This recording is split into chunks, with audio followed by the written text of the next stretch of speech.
നമ്മുടെയൊക്കെ ഹീറോ ആയിട്ടുള്ള അർജുനന് പോലും ജീവിതത്തിൽ ഒരു വേള മനസ്സൊന്ന് കൈവിട്ടുപോയി. നമ്മൾ ചെയ്യുന്ന പ്രവൃത്തി കൊണ്ട് ലോകത്തിന് എന്തെങ്കിലുമൊക്കെ നന്മയെ ചെയ്തിട്ട് പോകാൻ മനുഷ്യൻ എന്നുള്ള നിലയ്ക്ക് നമുക്ക് സാധിക്കുന്നിടത്താണ് ജീവിതത്തിൻ്റെ നിർവചനവും ജീവിതത്തിൻ്റെ അർത്ഥമൊക്കെ ഉണ്ടാകുന്നത്. എല്ലാവർക്കും നമസ്കാരം. ഇന്ന് നമ്മളോടൊപ്പം പുണ്യത്തിലുള്ളത് ശ്രീഹരി വാസുദേവ് സാറാണ്. സാറ് ഒരു സൈക്കോളജിസ്റ്റാണ്, അതുപോലെ ഒരു സർട്ടിഫൈഡ് യോഗ ട്രെയിനറാണ്. ഇതിലൊക്കെ ഉപരി നമ്മുടെ ഭഗവത്ഗീത പ്രചാരകൻ കൂടിയാണ്. ഇന്നത്തെ ദിവസം എനിക്ക് തോന്നുന്നു നമുക്കും നമ്മളെ കേൾക്കുന്ന എല്ലാ പ്രേക്ഷകർക്കും ഒരു ധന്യമാകാൻ പോകുന്നൊരു ദിവസമായിരിക്കും എന്ന് എനിക്ക് ഉറപ്പാണ്. അപ്പോൾ സാർ നമസ്തേ. നമസ്തേ. താങ്കളുടെ വാക്കുകൾ അതേപോലെ തന്നെ ഏറ്റവും ധന്യമായ ഒരു എപ്പിസോഡായിട്ട് തീരാൻ ഭഗവാന്റെ എല്ലാ അനുഗ്രഹങ്ങളും ഉണ്ടാകട്ടെ. Thank you sir. ഓക്കെ, അപ്പോൾ ഇന്ന് എനിക്കൊരു കുറേ നാളായിട്ടുള്ള ഒരു സംശയമാണ് കേട്ടോ ഞാൻ ശരിക്കും ചോദിക്കുന്നത്. കാരണം മഹാഭാരതത്തിലെ ഏറ്റവും ധീരനായിട്ടുള്ള ഒരു പോരാളി തന്നെയാണ് അർജുനൻ എന്ന് പറയുന്നത്. എന്നിട്ടും അദ്ദേഹം ഈ യുദ്ധത്തിനിടയ്ക്ക് തളർന്നു പോയതായിട്ടാണ് നമ്മൾ കാണുന്നത്. ആ ഒരു തളർച്ചയ്ക്കുണ്ടായി, അല്ലെങ്കിൽ അർജുനൻ എന്തുകൊണ്ട് വീണുപോയി, തളർന്നു പോയി? അതുപോലെ ഗീതോപദേശത്തിലൂടെ ഭഗവാൻ അർജുനന് എന്താണ് ശരിക്കും പകർന്നു നൽകിയത്? ഒരു ധൈര്യമാണോ, അല്ലെങ്കിൽ എന്താ ശരിക്കും? എനിക്ക് താങ്കളുടെ ചോദ്യം ആദ്യമേ തന്നെ ഇഷ്ടപ്പെട്ട കാര്യം, ആരും ചോദിക്കാത്ത ഒരു ചോദ്യമാണ്. ഞാൻ ഒരുപാട് ചാനലുകളിലൊക്കെ ഇൻ്റർവ്യൂവിന് പോയിട്ടുണ്ടെങ്കിലും എന്തുകൊണ്ട് അർജുനൻ, വൈ അർജുനൻ, നല്ലൊരു ചോദ്യം. ഇതുവരെ ആരും ചോദിക്കാതെ അതിനെ ഞാനൊരു മറ്റൊരു ഡയമെൻഷനിലേക്ക് നമ്മളെ കേൾക്കുന്ന സാധാരണക്കാർക്ക് മനസ്സിലാകുന്ന രീതിയിലേക്ക് അതിനെ മറ്റൊരു ഡയമെൻഷൻ, അതായത് എന്തുകൊണ്ട് അർജുനൻ എന്നാണ് ചോദ്യം. അവിടെ നമ്മൾ ആലോചിക്കേണ്ടത് അർജുനന് പോലും ജീവിതത്തിൽ ഒരു തളർച്ച ഉണ്ടായി. ഒന്നുകൂടെ പറയാം, നമ്മുടെയൊക്കെ ഉള്ളിൽ നമ്മൾ വളരെ വലിയ ധീരനായിട്ട് അത്രയും ശാസ്ത്രവീര്യമുള്ള, താൻ പങ്കെടുക്കുന്ന എല്ലാ അമ്പെയ്ത്തു മത്സരത്തിലും 1ാം സമ്മാനം നേടി നമ്മുടെയൊക്കെ ഹീറോ ആയിട്ടുള്ള അർജുനന് പോലും ജീവിതത്തിൽ ഒരു വേള മനസ്സൊന്ന് കൈവിട്ടുപോയി. തൻ്റെ കയ്യിലിരുന്ന അമ്പും വില്ലുമൊക്കെ ഒരു വേള താഴെ വീണുപോയി. ആർക്ക്? ധീരനായ അർജുനന്. അങ്ങനെയാണെങ്കിൽ പിന്നെ സാധാരണക്കാരനായ ഒരു ശ്രീഹരി വാസുദേവനോ എൻ്റെ മുമ്പിലിരിക്കുന്ന ആതിരയുടെയൊക്കെ അവസ്ഥ നമ്മളൊന്ന് ആലോചിച്ച് നോക്കി. അവിടെയാണ് ഭഗവത്ഗീതയുടെ പ്രസക്തി. എന്തുകൊണ്ട് അർജുനന് എന്നുള്ളിടത്ത് നിന്ന് അർജുനന് പോലും ജീവിതത്തിൽ ഒരു വേള തൻ്റെ മനസ്സ് ഒന്ന് കൈവിട്ടുപോയി. അപ്പോൾ ജീവിതം എന്ന് പറയുന്ന ഏറ്റവും വലിയ സമസ്യ, നമുക്ക് നമ്മുടെ നിർവചനങ്ങൾക്കൊക്കെ അപ്പുറത്തുള്ള ഒരു വലിയ സമസ്യയായിട്ട് വേണമെങ്കിൽ നമുക്ക് ജീവിതത്തെ കാണാം. വേണമെങ്കിൽ നമ്മുടെ നിർവചനങ്ങൾക്കൊക്കെ ഉള്ളിൽ നമുക്ക് വേണമെങ്കിൽ ജീവിതത്തെ നമ്മുടെ ഒരു നിർവചന സുഖത്തിന് വേണ്ടി നമുക്ക് ജീവിതത്തെ നിർവചിക്കാം. അപ്പോൾ ജീവിതം എന്ന് പറയുന്നത് ഇറ്റ് ഈസ് ആൻ ഓപ്പർച്യൂണിറ്റി. ഒരു ഡെഫിനിഷൻ, ജീവിതം ഒരവസരമാണ്. എന്തിനുള്ള അവസരമാണ് എന്നുള്ളിടത്താണ് നമ്മളൊക്കെ ജീവിതത്തെ നോക്കിക്കാണുന്നത്. എന്തിന് എന്നാണ് ചോദിച്ചാൽ, നമ്മൾ ഡേറ്റ് ഓഫ് ബർത്ത് മുതൽ ഡേറ്റ് ഓഫ് ഡെത്ത്, അല്ലെ, 2 ദിവസങ്ങളാണ് നമ്മുടെ ജീവിതത്തിൽ ഏറ്റവും പ്രധാനപ്പെട്ട. 1ാമത്തെ ദിവസം നമ്മൾ നമുക്കറിയാം നമ്മുടെ ഡേറ്റ് ഓഫ് ബർത്ത് എന്നാണെന്ന്. 2ാമത്തെ നമുക്ക് അറിയില്ല. പക്ഷെ അങ്ങനെ ഒരു ദിവസം ഉറപ്പായിട്ടുണ്ട്. അതായത് ഈ പ്രപഞ്ചം നമുക്കെല്ലാം തന്നിരിക്കുന്ന ഒരേ ഒരു ഗ്യാരണ്ടി നമ്മുടെ എന്താണ്? മരണം. അപ്പോൾ ഈ നമ്മുടെ മരണ ദിവസത്തിന് മുമ്പുള്ള കുറച്ച് കാലഘട്ടം, ഒരു 70 വയസ്സ് 80 വയസ്സൊക്കെ ഉള്ള ഒരാൾ ഭൂമിയിൽ ഒരു 26,000 27,000 ദിവസമൊക്കെയാണ് ജീവിച്ചിരിക്കുക.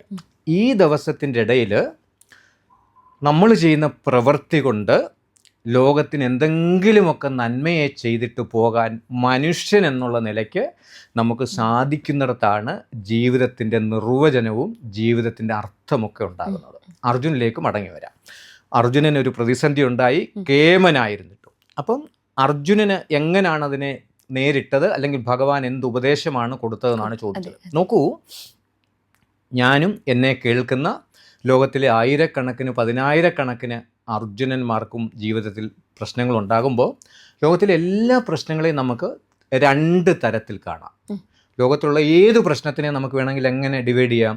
2ആയിട്ട് ഡിവൈഡ് ചെയ്യാം. ഒന്ന്, നമുക്ക് സ്വയമേവ പരിഹരിക്കാൻ പറ്റുന്ന പ്രശ്നങ്ങൾ. ഇപ്പോൾ എനിക്ക് ദാഹിക്കുന്നു, ഞാൻ നിങ്ങളോട് കുറച്ച് വെള്ളം വേണമെന്ന് പറഞ്ഞാൽ നിങ്ങൾ എനിക്ക് വെള്ളം കൊണ്ടുതരും, ആ പ്രശ്നം എനിക്ക് പരിഹരിക്കാം. എനിക്ക് വിശക്കുന്നു, ആഹാരം, എനിക്ക് ഇവിടുന്ന് തിരിച്ച് പത്തനംതിട്ടയ്ക്ക് കടമനിട്ടയ്ക്ക് പോകണം, എനിക്ക് സ്വയമേവ പോകാം. അപ്പോൾ എൻ്റെ മുമ്പിലുള്ള ഒരു പ്രശ്നം, പ്രതിസന്ധിയെ എനിക്ക് സ്വയമേവ പരിഹരിക്കാവുന്ന കുറേയേറെ പ്രശ്നങ്ങളുണ്ട്. ശരിയാണോ? അതെ അതെ. കുറച്ച് പ്രശ്നങ്ങൾ എനിക്ക് സ്വയമേവ പരിഹരിക്കാൻ പറ്റാത്തതായിട്ടുണ്ട്. അപ്പം ചോദ്യം, നമുക്ക് സ്വയമേവ പരിഹരിക്കാൻ പറ്റാത്ത പ്രശ്നങ്ങളെ നമ്മൾ എങ്ങനെ പരിഹരിക്കും? അർജുനനെ സംബന്ധിച്ച് അർജുനൻ്റെ പ്രശ്നം, അർജുനൻ്റെ മനസ്സ് കൈവിട്ടുപോയി. ഇന്നത്തെ കാലഘട്ടത്തിൽ നമ്മുടെ പുതിയ തലമുറ അടക്കം ഒരുപാട് പേര് അഭിമുഖീകരിക്കുന്ന പ്രശ്നങ്ങളിൽ ഒന്നാണ് എന്ത്? മനസ്സ് കൈവിട്ടു പോകുക. അവിടെയാണ് ഈ സൂയിസൈഡൊക്കെ നടക്കുന്നത്. അപ്പം എന്തുകൊണ്ട് മനസ്സ് കൈവിട്ടു പോകുന്നു എന്നാണെങ്കിൽ ഒരേ ഒരു ഉത്തരം, നമ്മുടെ മുമ്പിലുള്ള പ്രതിസന്ധിയെ തരണം ചെയ്യാനുള്ള കരുത്തില്ലായ്മ അല്ലെങ്കിൽ അറിവില്ലായ്മ. എന്നോട് പറയാം, മുമ്പിലുള്ള പ്രതിസന്ധിയെ നേരിടാനുള്ള കരുത്ത് അല്ലെങ്കിൽ അത് നേരിടാനുള്ള അറിവ് ഇതില്ലാത്തത് കൊണ്ടാണ്, അല്ലെങ്കിൽ ജീവിതത്തിന് മുമ്പോട്ടുള്ള ജീവിതത്തെക്കുറിച്ചുള്ള അതിൻ്റെ ആ ജീവിതത്തിൻ്റെ വാല്യൂ, ഈ മനുഷ്യനായിട്ട് പിറക്കാൻ കഴിഞ്ഞ ആ മനുഷ്യ ജന്മത്തിൻ്റെ വാല്യൂ ഉള്ള ആ ഒരു അറിവില്ലായ്മ. ഇതല്ലാതെ മൂന്നാമതൊരു പ്രശ്നവും ലോകത്തിലില്ല. ഇനി നമ്മളെ കേൾക്കുന്ന ആരെങ്കിലും ഒരു തർക്കത്തിന് വേണ്ടി മൂന്നാമതൊരു പ്രശ്നം ഉണ്ട് എന്ന് വന്നാൽ, അങ്ങനെ ഒരു പ്രശ്നം കൂടെ നമുക്ക് വേണമെങ്കിൽ പറയാം. ഈ പ്രകൃതിയിൽ സംഭവിക്കുന്ന, ഇപ്പോൾ ഇന്നൊരു ചുഴലിക്കാറ്റടിച്ചു, അത് നമ്മുടെ നിയന്ത്രണത്തിലല്ല. നമ്മുടെ ആണോ? അല്ല. പ്രകൃതിജന്യമായിട്ടുള്ളതൊന്നും നിലവിൽ നമ്മുടെ നിയന്ത്രണം. ഇപ്പം നമുക്ക് വേണമെങ്കിൽ നിലവിൽ ഒരു കൃത്രിമ മഴയൊക്കെ പെയ്യും, പണ്ടത് സ്വാഭാവികമായിരുന്നു. അപ്പോൾ ഈ രണ്ട് പ്രശ്നങ്ങൾ, ഒന്ന് നമ്മൾ പരിഹരിക്കാവുന്ന പ്രശ്നങ്ങൾ, അത് നമ്മൾ സ്വയമേ പരിഹരിക്കുന്നു, അല്ലേ? രണ്ടാമത്തേത് മറ്റൊരാളുടെ സഹായത്തോടു കൂടി പരിഹരിക്കേണ്ടതാണ്. അർജുനനുണ്ടായ പ്രശ്നം, അർജുനൻ്റെ മനസ്സ് തളർന്നു. അതിനെ ആധുനിക മനഃശാസ്ത്രം വിളിക്കുന്ന പേര് ഡിപ്രഷൻ എന്നാണ്. ഭഗവത്ഗീതയിലെ 1-ാമത്തെ അധ്യായത്തിന്റെ പേര് Arjuna Vishadayogam. Arjuna is in depression. ആ സമയത്താണ് ലോകം കണ്ട, ഇന്ന് വരെ കണ്ട എക്കാലത്തെയും മികച്ച സൈക്കോളജിസ്റ്റായ തൻ്റെ സുഹൃത്തായി പിന്നീട് ഗുരുവൊക്കെ ആയി തീർന്ന, ഞാൻ എൻ്റെ മനസ്സിലേറെ ആരാധനയോടൊരു സൈക്കോളജിസ്റ്റ് എന്നൊക്കെ നിലയിൽ കാണുന്ന, ലോകം ഇന്ന് വരെ കണ്ട ഏറ്റവും മഹാനായ സൈക്കോളജിസ്റ്റിനെ ഞാൻ ഏറെ ബഹുമാനത്തോടും ഇഷ്ടത്തോടും ഒക്കെ വിളിക്കുന്ന പേരാണെന്ത്? ഭഗവാൻ കൃഷ്ണൻ. അപ്പോൾ ആ ഭഗവാൻ കൃഷ്ണൻ്റെ ഒരു ഇൻ്റർവെൻഷൻ ആരുടെ ജീവിതത്തിലേക്ക്? അർജുനൻ്റെ ജീവിതത്തിലേക്ക്. അർജുനൻ്റെ ജീവിതത്തിലേക്ക് ആരാ വന്നത്? ഭഗവാൻ. ആരാണ് ഭഗവാൻ? ലോകത്തിലെ ഏത് അർജുനനും നിലവിലുണ്ടാകുന്ന പ്രതിസന്ധിയെ പരിഹരിക്കാൻ ഇന്ന് ലഭ്യമായ the best person or the personality in this world, none other than Lord Krishna. ഇനി എന്താണ് കൊടുത്തതെന്ന് നമുക്ക് പെതുക്കെ നമ്മുടെ അടുത്ത ചോദ്യങ്ങളിലേക്ക് വരുമ്പം, ഭഗവാൻ എന്തു കൊടുത്തു, എങ്ങനെ കൊടുത്തു, എന്തിനു കൊടുത്തു, അതൊക്കെ നമുക്ക് തീർച്ചയായിട്ടും താങ്കളുടെ അടുത്ത ചോദ്യത്തിലേക്ക് വരും. നമുക്ക് അതിനുള്ള ഉത്തരം നോക്കിക്കാണാം. ശരിക്കും അടുത്ത ക്വസ്റ്റ്യൻ തന്നെ അതായിരുന്നു. അതായത് ഗീതോപദേശം ഭഗവാൻ എന്തുകൊണ്ടാണ് അർജുനന് പകർന്നു നൽകിയത്? അവിടെ പലരും ഉണ്ടായിരുന്നു. ഈ പറഞ്ഞ അർജുനന്റെ തന്നെ സഹോദരങ്ങൾ ഉണ്ടായിരുന്നു. ശരിയാണ്, അർജുനന്റെ സാരഥിയായിട്ടാണ് ഭഗവാൻ വരുന്നത്. എന്നിരുന്നിട്ടും എന്തുകൊണ്ട് അർജുനനെ തിരഞ്ഞെടുത്തു? അല്ലെങ്കിൽ ഈ ഗീതോപദേശം എന്തുകൊണ്ട് അർജുനന് കൊടുത്തു? ഓക്കെ, എനിക്ക് അവിടെയും വൈ അർജുൻ. അതെ അതെ, അർജുൻ. താങ്കൾ എനിക്ക് നമ്മൾ അർജുനനിലൂടാണ് ഒരു യാത്ര. എനിക്കൊന്ന് അർജുനൻ എന്നുള്ള വാക്കിന്റെ ഒരർത്ഥം ഒരിക്കലും ചിന്മയ മിഷനിൽ പഠിക്കുമ്പോൾ ഗുരുവിനോട് ചോദിച്ചു. അദ്ദേഹം പറഞ്ഞ ഋജുത്വമുള്ളവൻ എന്ന് പറഞ്ഞാൽ നേരെ സ്ട്രെയിറ്റ് ഫോർവേഡ്. നമ്മുടെ ഇന്നത്തെ കാലഘട്ടത്തിലൊക്കെ നമ്മൾ പറയത്തില്ലേ, വടി വെക്കുന്നിടത്ത് കുട വെക്കത്തില്ല എന്ന് പറഞ്ഞാൽ നമുക്ക് വിശ്വസിക്കാം അർജുനനെ. അർജുനൻ നമ്മുടെ കൂടെ നിൽക്കുമെന്ന് പറഞ്ഞാൽ നമുക്ക് അർജുനൻ നമ്മുടെ കൂടെ നിൽക്കും. ഇനി എന്തുകൊണ്ട് അർജുനൻ എന്ന് പറഞ്ഞാൽ, നോക്കൂ, പ്രപഞ്ചം, പ്രകൃതി, ഗുരു അല്ലെങ്കിൽ ഈശ്വരൻ ഒരാളെ ഒരു കാര്യത്തിന് തിരഞ്ഞെടുക്കുമ്പോൾ അതിനേറ്റവും യോഗ്യനായ ആളെ ആയിരിക്കും ഭഗവാൻ തിരഞ്ഞെടുക്കുന്നത്. ഭഗവാന്റെ തിരഞ്ഞെടുപ്പ് ഒരിക്കലും ഒരു മോശമാകത്തില്ല. അവിടെ ഞാൻ ആതിര എന്ന് പറയുന്ന എൻ്റെ മുന്നിലിരിക്കുന്ന ആങ്കർ എന്തുകൊണ്ട് അർജുനൻ എന്നുള്ള നല്ല ചോദ്യമാണെങ്കിലും, ഭഗവാനെ സംബന്ധിച്ച് ആ ഒരു രണഭൂമിയിൽ നിന്ന് അടരാടുന്ന കൗരവരുടെയും പാണ്ഡവരുടെയൊക്കെ ഇടയിൽ ഇത് കേൾക്കാൻ യോഗ്യൻ, ഇത് പറഞ്ഞു കൊടുക്കാൻ യോഗ്യൻ അർജുനനാണ് എന്ന് ഭഗവാൻ ഉത്തമ ബോധ്യമുള്ളത് കൊണ്ട് മാത്രമാണ് അത് അർജുനന് കൊടുത്തതെന്നാണ് അതിൻ്റെ ലളിതമായ ഒരു ഉത്തരം. ഇനി ഒന്നുകൂടെ അതിനെ ഒന്ന് ഭഗവത്ഗീതയുമായിട്ട് ചേർത്ത് പിടിച്ചാൽ, ഭഗവത്ഗീതയിൽ ഒരിടത്ത് ഭഗവാൻ പറയുന്നുണ്ട്, നിമിത്തമാത്രം ഭവ സൗയസാചിൻ.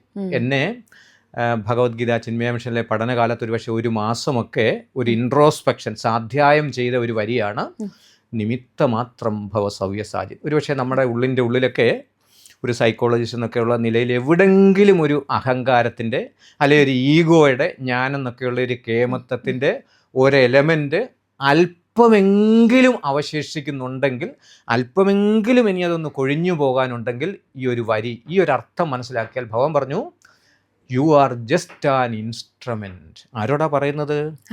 അർജുനൻ ആരാണ്? ലോകം ഇന്ന് വരെ കണ്ട ഏറ്റവും വലിയ യോദ്ധാവായ അർജുനനോട് പറയാണ്, എടാ Arjuna, you are just an instrument in my hand. അർജുനനെ ഒരു നിമിത്തമാക്കി. എന്തിനു വേണ്ടി? നമ്മൾ രണ്ടുപേരും ഉൾപ്പെടുന്ന ലോകത്തിലെ 840 കോടി അർജുനന്മാർക്കും ഈ അറിവ് കൊണ്ട് അവരുടെ ജീവിതത്തെ മെച്ചപ്പെടുത്താൻ he just made Arjuna as his instrument. അതെ. പിന്നെ എനിക്ക് തോന്നുന്നു ഒരു തരത്തിൽ പറയുമ്പോൾ ഈ അർജുനനെ നമ്മളായിട്ട് കണക്ട് ചെയ്യുക അല്ലേ? ഈ അർജുനൻ ശരിക്കും ആ ഭഗവത്ഗീത വായിക്കുന്ന സമയത്ത് നമ്മൾ റിയൽ ലൈഫുമായിട്ട് കണക്ട് ചെയ്യുമ്പോൾ അതിൽ അർജുനൻ്റെ ഓരോ കഥാപാത്രമാകട്ടെ, സന്ദർഭങ്ങളാകട്ടെ, നമ്മുടെ റിയൽ ലൈഫിലുള്ള കാര്യങ്ങളാണ്. അവിടെ നമ്മളാണ് അർജുനനാവുന്നത്. അപ്പോൾ ആ ഒരു ആസ്പെക്റ്റിൽ പറയുമ്പോൾ ഭഗവാൻ ശരിക്കും ഈ ഗീത ഉപദേശിച്ച് നൽകുന്നത് നമുക്കല്ലേ? ഉറപ്പായിട്ടും, തീർച്ചയായിട്ടും. ഇനിയും ഞാൻ പറഞ്ഞല്ലോ, നമ്മളാകെ ഭഗവത്ഗീത ഇപ്പം കഴിഞ്ഞ ദിവസം നമ്മൾ മിനിഞ്ഞാന്ന് ഭഗവത്ഗീത ഒരു പഠന ക്ലാസ്, ധാരാളമായിട്ട് ഭഗവത്ഗീത ക്ലാസ്സൊക്കെ നമ്മൾ എടുക്കാറുണ്ട്. അപ്പോൾ സാംഖ്യയോഗത്തിൻ്റെ ഒരു ക്ലാസ് മിനിഞ്ഞാന്ന് നമ്മൾ തുടങ്ങിയിട്ടുണ്ട്, ഞാൻ ഓൺലൈനായിട്ടാണ്. അപ്പം ഈ ഓരോ ക്ലാസ്സിലും യഥാർത്ഥത്തിൽ ഈ ശ്രീഹരി വാസുദേവൻ എന്താണ് ചെയ്യുന്നതെന്ന് ചോദിച്ചാൽ, കൂടുതൽ മെച്ചപ്പെട്ട ഒരു അർജുനനായിട്ട് തീരുക. എൻ്റെ ക്ലാസ് കഴിയുമ്പോൾ ക്ലാസ്സിൽ പങ്കെടുക്കുന്ന എല്ലാവരും ഒരു അർജുനനായിട്ട്, അവിടെ വർണ്ണ വർഗ ലിംഗ വ്യത്യാസമില്ലാതെ. ഈ ഒരു അറിവ് ലോകത്തിലെ ഓരോ അർജുനനും വേണ്ടിയാണ് ഭഗവാൻ തരുന്നത്. അവിടെ ആണെന്നോ പെണ്ണെന്നോ ഒന്നും വ്യത്യാസമില്ല.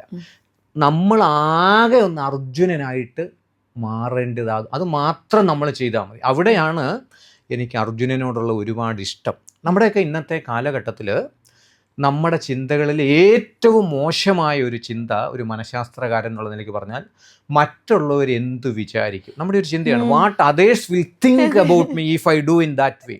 ഞാൻ അങ്ങനെ ചെയ്താൽ മറ്റുള്ളവർ എന്ത് വിചാരിക്കും. അർജുനനെ സംബന്ധിച്ച് ആ ഒരു വിചാരമേ ഉണ്ടായിരുന്നില്ല. ഞാൻ എന്ത് ചെയ്താൽ, ആരെന്ത് വിചാരിച്ചാൽ എനിക്കെന്താണ്? എൻ്റെ മുമ്പിൽ നിൽക്കുന്നത് ആരാണ്?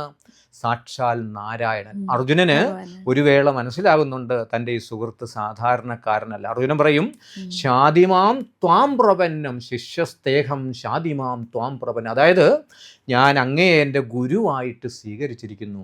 ഞാൻ അങ്ങയെ, എന്നെ തന്നെ ഞാൻ അവിടുത്തെ പാതാരവിന്ദങ്ങളിൽ സമർപ്പിക്കുന്നു. അർജുനൻ ഒരു നാണക്കേടോ, അങ്ങനെ സമർപ്പിച്ചാൽ ഭീഷ്മര് എന്ത് വിചാരിക്കുമെന്നോ, ധർമ്മപുത്രർ എന്ത് വിചാരിക്കുമെന്നോ, ഭഗവാൻ തന്നെ എന്ത് വിചാരിക്കുമെന്നോ ഒരു ചിന്ത ആർക്കുണ്ടായിരുന്നില്ല. അർജുനന്റെ മനസ്സിൽ താൻ അകപ്പെട്ട, താൻ പെട്ടുപോയ മനസ്സിൻ്റെ ഈ ചഞ്ചലത, മനസ്സിൻ്റെ ഈ ചാഞ്ചല്യം, മനസ്സിൻ്റെ ഈ ഫ്ലക്ച്വേഷൻ, എന്ത് ചെയ്യണം, എങ്ങനെ ചെയ്യണം, ഈ പ്രശ്നത്തെ ഞാൻ എങ്ങനെ അഭിമുഖീകരിച്ച് മുന്നോട്ട് പോയി ഈ യുദ്ധത്തിൽ വിജയിക്കണമെന്നുള്ള ഒരു ചിന്ത, ആ മറികടക്കണമെന്നുള്ള ഉറച്ച തീരുമാനമാണ് അർജുനനെ തൻ്റെ മുമ്പിൽ നിൽക്കുന്ന ലോകത്തിന് മുഴുവൻ തൻ്റെ ഉപദേശം കൊണ്ട് ലോകത്തെ മുഴുവൻ ഉദ്ധരിക്കുവാൻ, ഉദ്ധരേത് ആത്മനാത്മാനമെന്ന് നമുക്ക് പറഞ്ഞു തന്ന ആ ഭഗവാന്റെ മുന്നിൽ നമ്മളൊക്കെ ഒന്ന് അർജുനനാകുക. ആ പാതാരവിന്ദങ്ങളിൽ നമ്മളെ ഒന്ന് സമർപ്പിക്കുക. നമ്മുടെ മനസ്സിൽ നമ്മളെ അലട്ടുന്ന പ്രശ്നങ്ങളൊക്കെ ഉണ്ടെങ്കിൽ എവിടെ സമർപ്പിക്കുക? ഭഗവാന്റെ പാദം. Rest everything is guaranteed.